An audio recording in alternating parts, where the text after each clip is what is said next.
when I first started learning classical, I'd probably give myself a 2 out of 10 on my soloing abilities.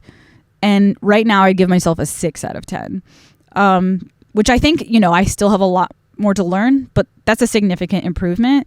And I can tell you the way I got there was 1, continuing to develop my ear. Okay. 2, listening to a lot of different kinds of music and not just sticking to one genre. Listening to soloists, like listening to blues, listening to jazz, like things that you commonly hear solos.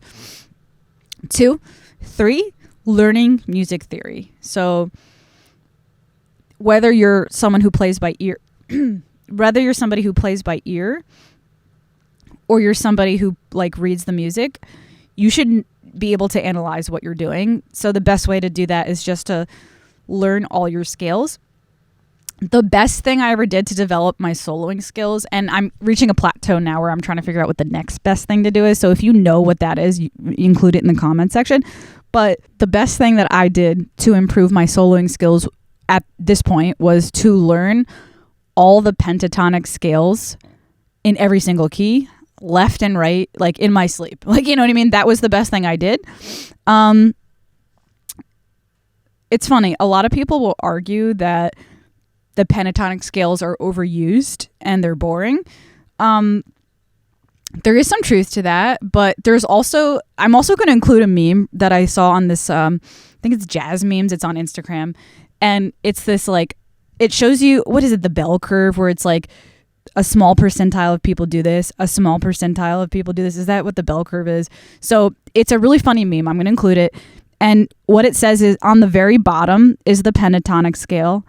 And on the very top is the pentatonic scale, and everything in the middle is like all this advanced music theory. So basically the joke is like when you're new at soloing and you're just trying to figure things out, the first step you take is learning the pentatonic scales. That's what I did. Then as you get better, you get bored of them and you start like trying to advance your music theory and do all this wild, like crazy stuff, like negative harmony, like all these things, like you try to get fancy.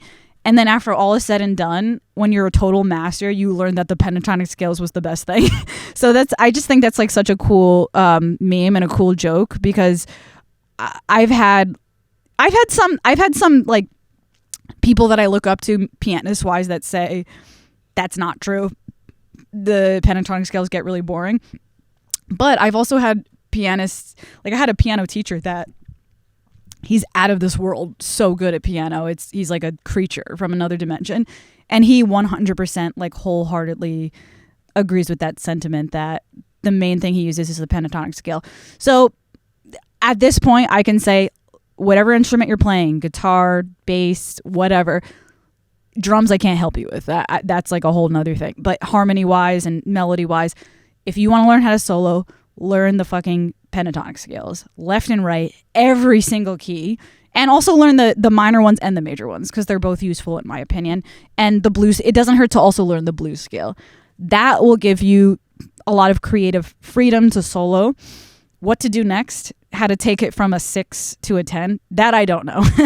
I'm trying to figure that out. So if you guys know that, explain that to me.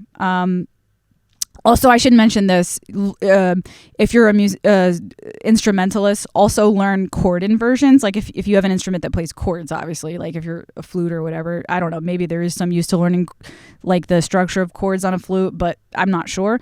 But I'm talking specifically for like piano players, guitarists, etc. Learn chord inversions and also learn those in every single key.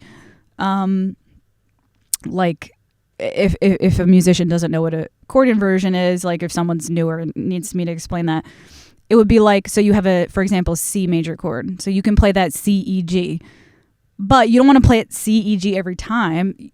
Sometimes you want to play it E, G, C or G, C, E when you have the chord structure. So chord inversions are also, when I started learning chord inversions, I noticed a huge improvement in my playing. So highly recommend it. Like, I know a lot of guitarists complain about this. They'll say like, hey, I learned all the shapes of, and I don't play guitar, so I don't really know what it means necessarily, but I think it has something to do with this. I know a lot of guitarists who will say like, I learned all the shapes of where my hand goes to play chords, but I don't actually know always what notes I'm playing. And I think if you're a guitarist, you should develop that and actually figure out what notes you're playing so you can also learn and have access to every single possible chord inversion. So rather than only playing D in this one shape, figure out where else on the guitar you could play that D. And I'm not a guitarist, so I could be saying something stupid, but I have a feeling that that's probably true because it's definitely true for piano. It's the same exact thing. All right. Okay, that was for the musician nerds. I have a few more questions left.